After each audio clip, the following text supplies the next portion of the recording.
What is up, everybody, and welcome to another edition of the Not So Stupid podcast. Today's episode is a question asked by one of my Instagram followers that I thought needed an entire episode of content for itself, just to do its due diligence, because there's a lot I can talk about in this, and we're going to cover a lot of the major points here between the difference of a dirty bulk and a lean build.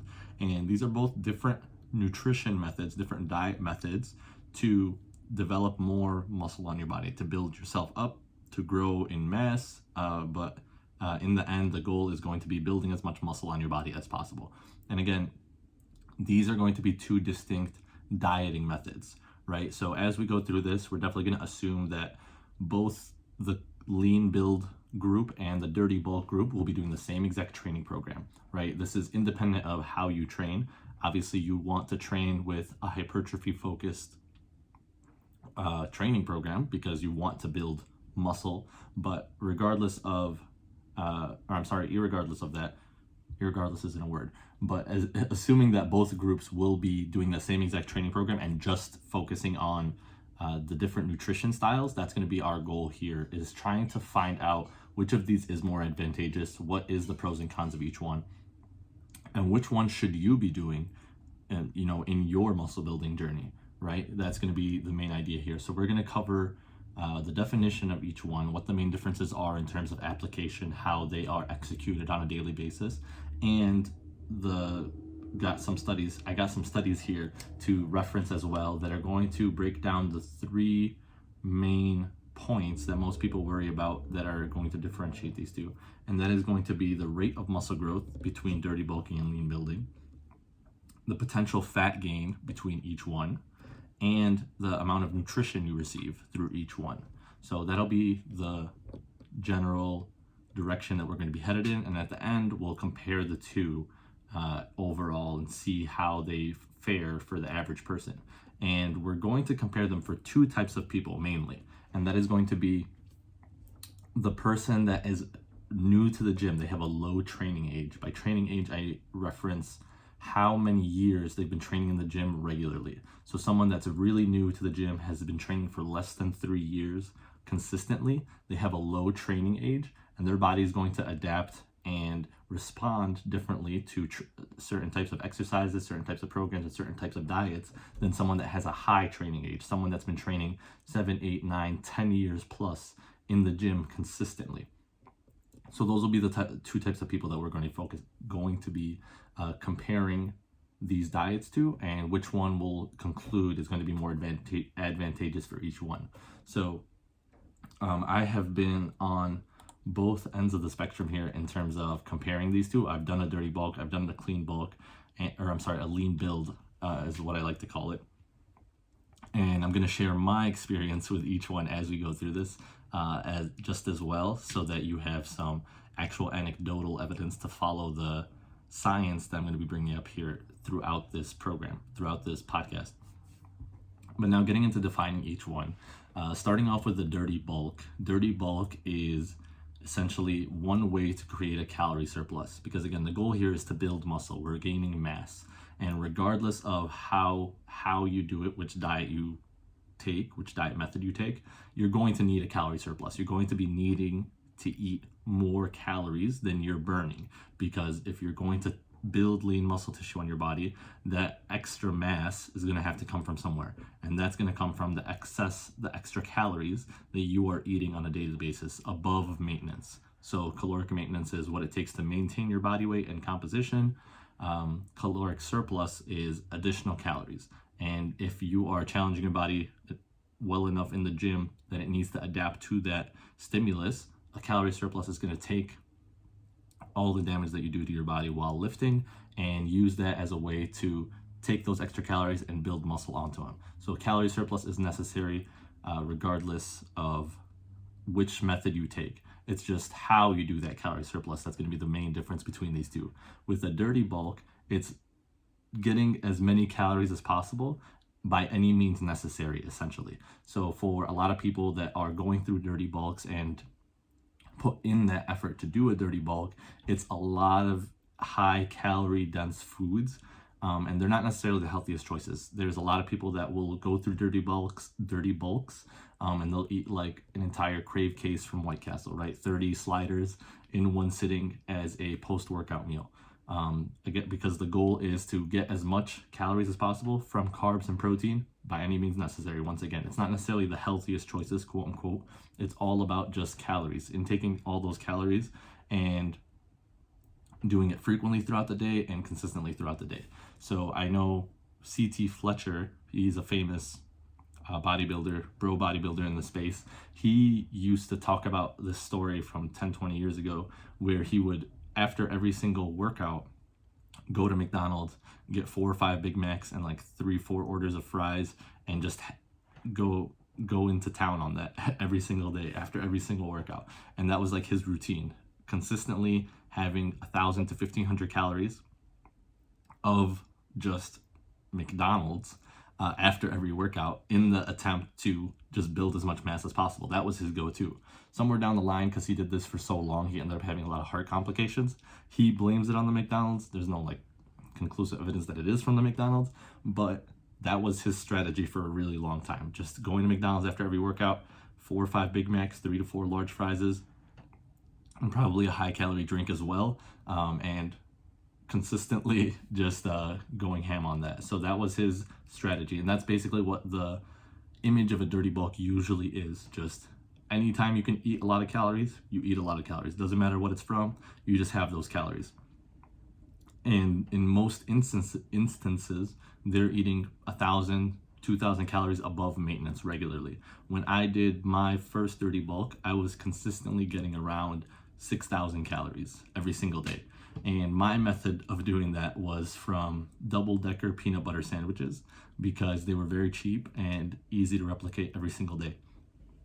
So I found like these high-calorie breads. I would use 3 of them. And then I found cheap peanut butter that was also high-protein peanut butter. And I would generously put it on each slice of bread. And each sandwich was like 600, 700 calories. And I'd have 2 or 3 of those a day in most instances. Again, it's just trying to get as many calories as possible, as often as possible. I was a student at the time in college and I had a job, so these were really easy to like make quickly and store in a bag, and have as a go-to to get those calories in. So that was always how I went through my dirty bulk, is high calorie bread, high calorie, high protein peanut butter multiple times a day. I have not been able to eat peanut butter the same since then, because I probably did that for 10 or 12 months straight, one to 2 times a day. I'm not like, I don't think I've had a peanut butter sandwich since then, to be honest, but I still have peanut butter flavored things. But yeah, peanut butter hasn't been the same to me since, and I bet you can imagine why. But that's like how I went through my dirty bulk, just to get all those calories. Now, on the other end of the spectrum, we're going through a lean build. And this is a more moderate or modest calorie surplus as opposed to a dirty bulk. So a dirty bulk, like we said, you're trying to eat as many calories as possible. In some instances, you're 1,000, 2,000 calories above your maintenance on a daily basis. With a lean build, you're not as aggressive with your calorie surplus. You might be between 300 to 700 calories above your maintenance on a daily basis, and you're being more intentional with how you're getting these calories from. So you're still focusing on high nutrient dense foods. You still might make high calorie shakes or have, burgers every now and then, but you're not being overly indulgent with that practice. You're still getting in healthier food choices. You're still tracking your macros really diligently, instead of just kind of guesstimating them. And you are again, just managing that on a daily basis, getting adequate protein, getting adequate carbs, but not excessive in either regard, and just sticking to that plan routinely, right? So your surplus isn't as big with a lean build as opposed to a dirty bulk, and your food choices are a lot more intentional. So in my mind, and the reason why I'm using 2 different phrasings for this, bulking versus building, is because if I were to compare this to building a house, when I use the word bulk and when I think of the word bulk, I imagine just having a pile of clay and bricks that I'm just like throwing stuff at, just to make some sort of structure and build it up as high as I can. So it's really just trying to do it as fast as possible and throwing things together. Whereas with a lean build, I'm more intentional with each movement. I'm taking each brick and putting it in a specific place to help build this house that I'm trying to build. And that's the difference that I like to use in my head. That's the analogy that I like to use, is that intentional building with the lean build and having a purpose behind every movement, as opposed to with a lean or a dirty bulk where everything is just kind of falling on top of each other. You're doing as much as you can and doing everything you can to get the most or use the most things as fast as possible, right? Because that's going to be the goal here, is trying to build as much muscle as possible. And now getting into more of the science stuff and comparing these two here, we are going to first talk about rate of muscle growth between the two, and then we will see what the science has to say, talk about personal experience with these two, and compare it with the two different training ages that we talked about earlier. So getting into what happens with a dirty bulk with athletes and a lean build with athletes, what we found is that when doing a dirty bulk, they were the people in this study, I think there was 20 for each one, looks like 20 people for each type of diet. So 20 for the dirty bulk, 20 for the lean build. The lean build were given 500 calorie increase per day. The dirty bulk was given a 1200 calorie increase per day. So that was the difference in their calorie surplus. Essentially, they had double the calorie surplus as the other group. Again, they were doing the same exact training program. The dirty bulk group didn't have any guidelines in terms of nutrition. They were just told to get those calories and get a specific amount of protein, which is 0.7 grams to 1.0 grams grams of protein per pound of lean body mass. So getting in roughly the same amount of protein, just trying to get the calories as much as possible. With the lean build group, they were instructed to have 5 to 7 nutritious meals throughout the day. So they had a guideline for what kind of foods they should eat, and they had less of a surplus to build off of. And what they found was the goal, I should also say the goal was to gain 0.7% body weight gain per week. So if they weighed 100 pounds, if they weighed 200 pounds, that's essentially gaining around a little more than a pound per week. That's the goal here, which is pretty aggressive in and of itself. And what they found was between the two groups, obviously the dirty bulk group gained more weight, but the muscle mass gain between the two were pretty similar. So the dirty bulk group did gain, I think, a half a pound of muscle on average more with that surplus, but they also gained about 3 pounds of fat mass extra compared to the lean build group. So they gained a little more muscle, but the fat that they gained was 3 times higher than with the lean build group. And that's very common to see with dirty bulkers. I know when I did my second dirty bulk, the first one I did was when I was new to the gym, new to lifting. I was only 140 pounds at the time. And for reference, I'm 5'11", so that is really, really small. And I did this in high school. So I was being an athlete, I was very active. I lifted 5-6 times a week because in high school, you don't really have a lot of other stuff to do.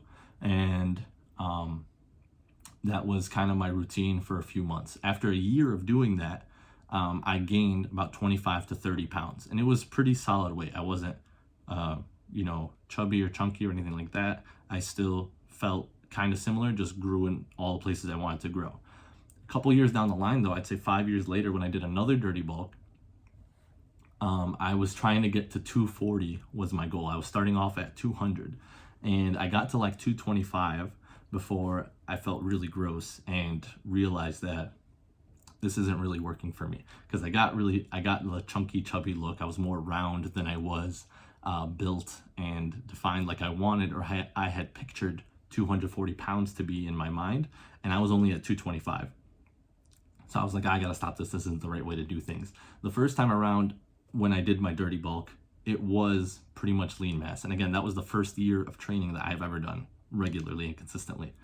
The 5 years later, 6 years later, again, more experienced trainer. I was a personal trainer at this point. I was just trying to get really big. And I had an arbitrary number in my head that I was aiming for, which was part of the problem. I just set a weight goal instead of a image goal that I was going for. I got to 225 and I was really unhappy with the way I looked by the time I got there. And I didn't recognize it until I got there. And I got known as like the chubby trainer for a little bit. So that is, my anecdotal evidence between the difference of training age and dirty bulking. I tried to follow the same exact plan. I went with what I mentioned earlier, the 6,000 calories a day, 1.5 times your body weight in protein every day, at least 2 times your body weight in grams of carbs every single day, at least. So I was eating like 400 grams of carbs and like 300 grams of protein every single day at that point, and 6,000 calories worth of food every single day. So I was trying to do the same exact thing I did before. My training was different this time around because I was more experienced. I knew more stuff than I did my first training year. So it was a lot more efficient, I felt like, and more effective in terms of what the science has to say. But I still gained way more fat mass than I did muscle mass because of my higher training age. And whenever you do have a higher training age, it's always a lot harder to build muscle because your body's already so adapted to everything you've done to it at this point. Whereas with someone that's new, all of this stimulus that you get from training, all of this strain and stress on your muscle is an entirely new phenomenon. So your body kind of rushes to fix that, to adapt to that and build you stronger really quickly. Once it recognizes that this is just a normal thing that you put yourself through all the time, it doesn't really rush to do that as much because it's so used to it at this point. So with people in high training ages, it is easier to build more fat mass. The study that I referenced was with athletes with at least 6 years experience training regularly. So again, evidence shown that the extra 500 calories they ate, 500 to 700 calories they ate every single day, even though it yielded half a pound of more lean body mass by the end of a 5-month period, they still gained 3 pounds of extra fat compared to the lean body mass group, because your body grows muscle at a slower rate when you're more experienced. And that's like one of the advantages of being a newbie in the gym, having a low training age and starting this for the first time, is your body will grow muscle pretty fast. And again, I gained 20 pounds only in this dirty bulk for the second time I did it 7 years after my first one, as opposed to the 25 pounds I gained when I did my first dirty bulk.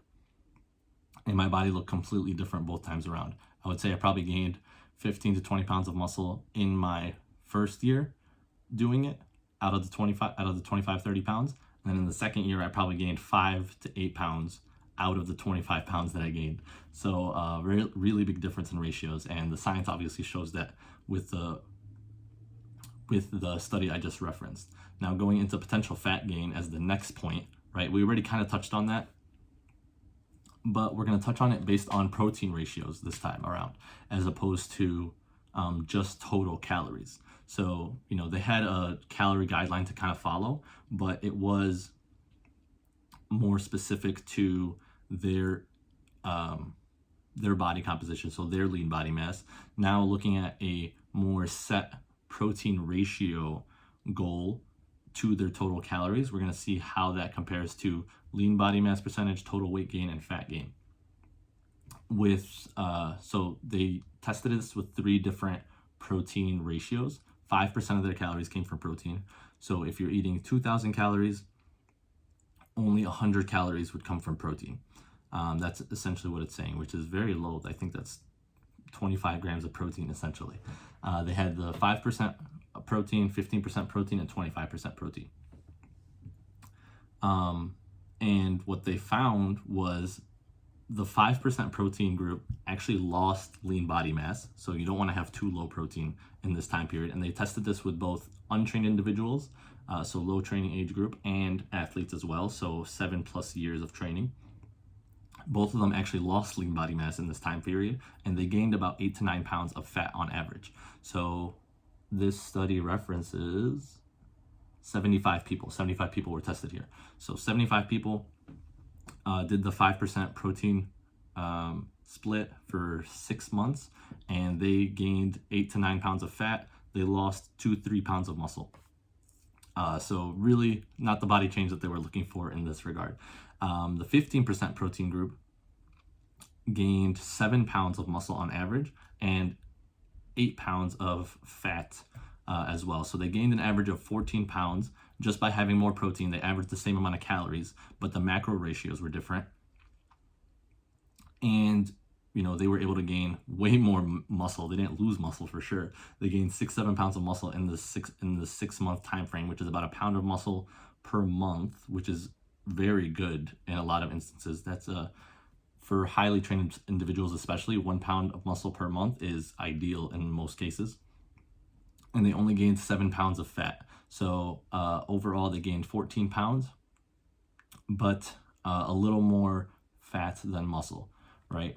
And then with the 25% protein group, they also actually tested a 40% group, but it had similar results to the 25% group. It was pretty much exactly the same. So once you optimize your protein, it kind of taps out. You're not going to get more benefit from doing more protein.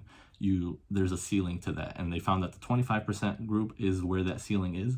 They gained 15 pounds total, so as opposed to 14 on average. And it was an even split of 7.5 to 7.5 pounds of fat and muscle. So as opposed to gaining more fat, 2 pounds more fat than muscle with the 15% protein group, the 25% protein group gained an even amount of fat and muscle. And that tapped out at 25% because, once you reach your optimum protein, you can't force your body to do more. It stops at that point, no matter how much more protein you intake. So what they found essentially was a slower, more macro-focused approach, right? Where you actually pay attention to what macros you're doing, what the ratios are, and how much of it you're doing will impact how much fat you gain and how much muscle you build as well. Obviously in a positive aspect. So you don't want to gain excessive fat in any means. You're gonna always gain some fat when you do any kind of surplus, when you do any kind of build or bulk, but excessive fat is where you can get a lot of problems and complications with your health and with how you feel on a regular basis with your biofeedback. So they found that when you do focus on your macros and you are intentional with the types of calories you're eating and how frequently you eat them, you're able to gain more muscle mass predictably and less fat mass as well throughout your time doing this. Again, this is with training being the same for everybody in this study, this 250 person study. So that is really cool and helpful to see. So essentially so far what we got is that with dirty bulking, you do gain a good amount of more fat than the lean build. And with both of them, you gain relatively similar lean body mass, relatively similar muscle weight, right? The dirty bulk does gain about half a pound more on average between both of these studies, but it's a half a pound over a 6 month time frame is 0.1 pounds per month, right? So it's not significant enough to kind of justify the difference so far. And I'm referencing both of those in compared to athletes. With untrained individuals, which is this next study that we're going to be going through, untrained individuals were able to gain,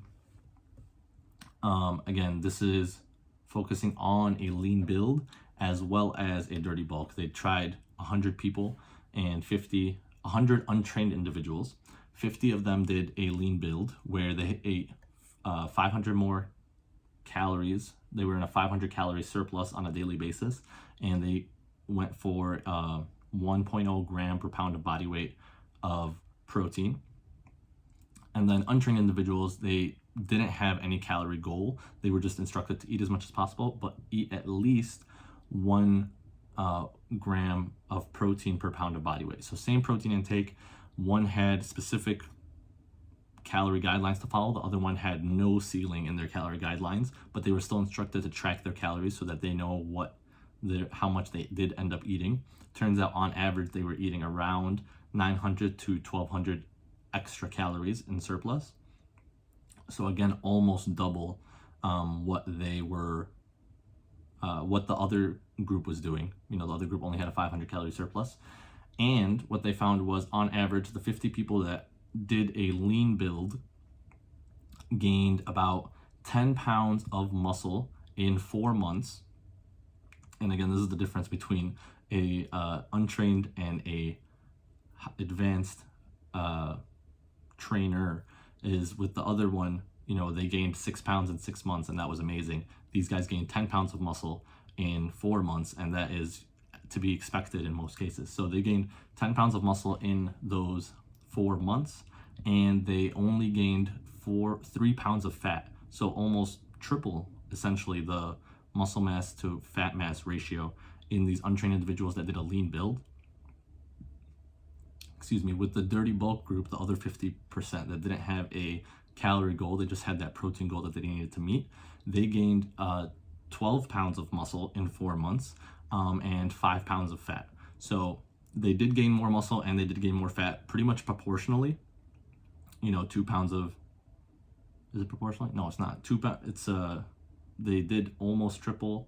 Yeah, it's about proportionally, I would say. So they did 2 pounds more muscle and 2 pounds more fat with the extra 1,000 calories. So essentially, if we're looking at someone's physique, that's gonna turn out to be the same look in both people, but this person just is bigger, both muscularly and fat-wise, but it won't show as much. It's hard for me to describe this without actually showing you visuals, but with the untrained group, they actually had a very positive response to eating a lot of extra calories and going through a dirty bulk, and built a lot more muscle mass out of it. 2 pounds of muscle mass in a 4-month time frame extra, so 12 pounds is a really big difference. And then 2 pounds of fat in that time frame is, again, probably, it's a reasonable amount to gain. If you're gaining a 1-to-1 ratio, that's probably like ideal in most cases, what you want out of a build or a bulk phase for yourself. So untrained individuals have that advantage in still minimizing fat mass gain between either one that they decide to take. Obviously, with lean building, the premise is having specific nutrient intake and having the choice of eating healthier foods, right? Which is going to provide a lot of health benefits in several ways, but eating all those extra calories, doubling the calorie surplus, still showed that it can help you build muscle really effectively while minimizing the excess fat that you would be gaining as well. So there is a slight advantage for the untrained individual to gain more weight, to gain more lean muscle mass with dirty bulk versus a clean build, a lean build. And the last study that we're going to use to compare here is going to be nutrition. And this one is pretty straightforward in terms of what they did, and that is just giving the lean build group an specific amount of calories to follow, but they emphasized more nutrient dense whole foods to supply their nutrients. And then with the dirty bulk, they focused on more, again, they gave them free range with that. They said have as many calories as you need to, and they ended up focusing on processed foods and empty calories just because they needed the extra calories, right? When you're in a dirty bulk, like I said, you're trying to get calories by any means necessary.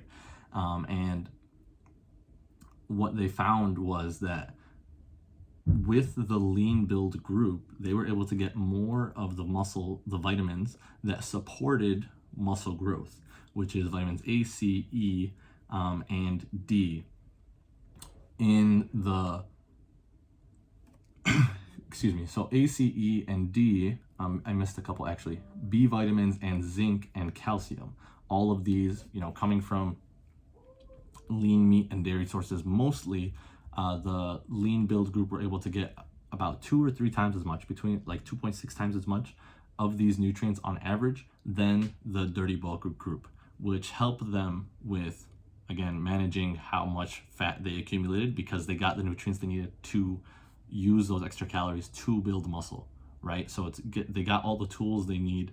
They got more of the tools they needed to build muscle effectively than the person that was just eating as many calories as possible, which is very advantageous, not just in the terms of building muscle, but in how they feel as well, because they recognize that the people that, and this isn't really a huge surprise thing, the people that did the lean build versus the dirty bulk had a lower risk of chronic disease. They were less likely to have high blood pressure. They were less likely to have inflammation. They were less likely to have insulin sensitivity.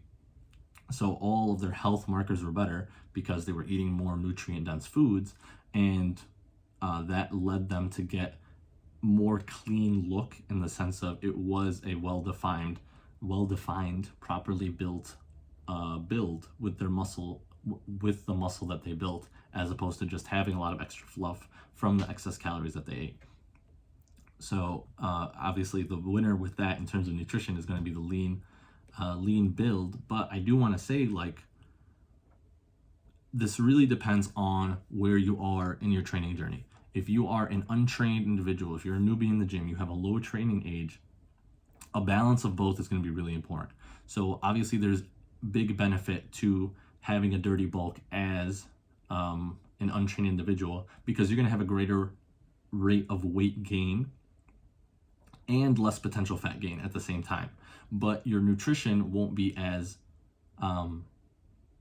you won't have as many nutritional benefits from doing a classic dirty bulk, right? But if you combine the two, you have a lot of excess calories from good nutrient-dense whole foods, or at least from a majority of your meals. You're able to get the best of both worlds there and use that to your advantage. So generally speaking, if we're comparing the two as they are, a dirty bulk is going to be more advantageous to an untrained individual than a lean build because of the less potential fat gain and the rate of weight gain. They both have less potential fat gain, but the more you gain more weight with a dirty bulk because of the excess calories. But if you were to use the calories that you get from that dirty bulk to help with your nutrition, you get whole nutrient-dense foods to fuel you and to help build you. Now you get the best of both worlds. You're feeling your best, you have optimal biofeedback, you're building good lean muscle at a solid rate, and having your performance improve drastically as well in the gym, as opposed to just getting building mindless mass, essentially, right?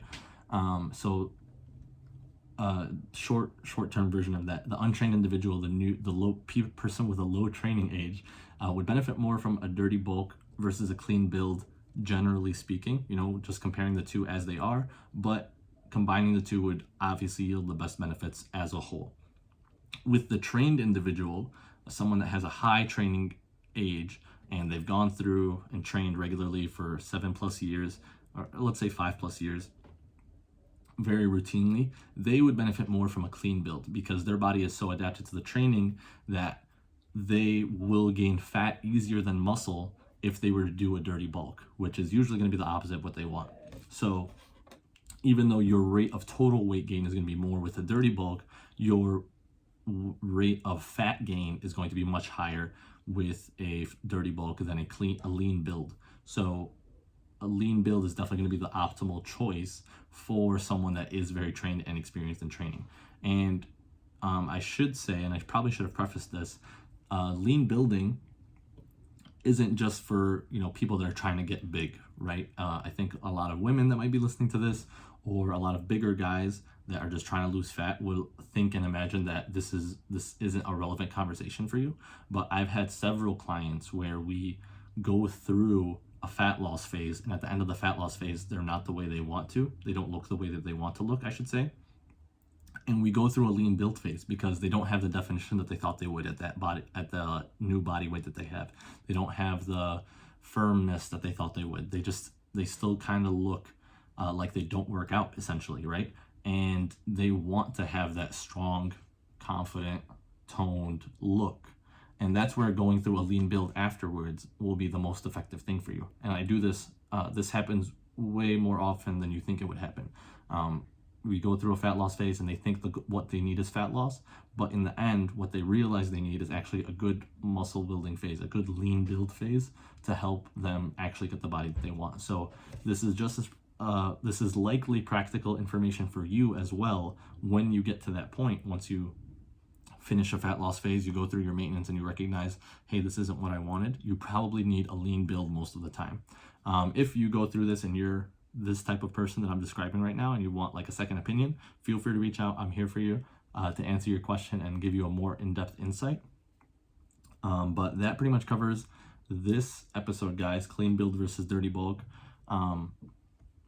Lean build versus dirty bulk. I keep just saying the opposite of dirty, which makes sense in most instances. But I hope you found this episode valuable. As always, please check out our show sponsors for awesome products that are going to help you with your lean build, which is going to be Strong Coffee Company. Really awesome product. Just had a cup before this episode, just like I always do before my podcast recording. And Top Notch Nutrition. I use all their products all the time on a daily basis. So check out both of their links in the show notes. Use code STUPIDFIT for 15% off both of those products on your first try and any try after that going forward. But thank you again, guys, for listening. Very much appreciated. And I hope you guys enjoy the rest of your day.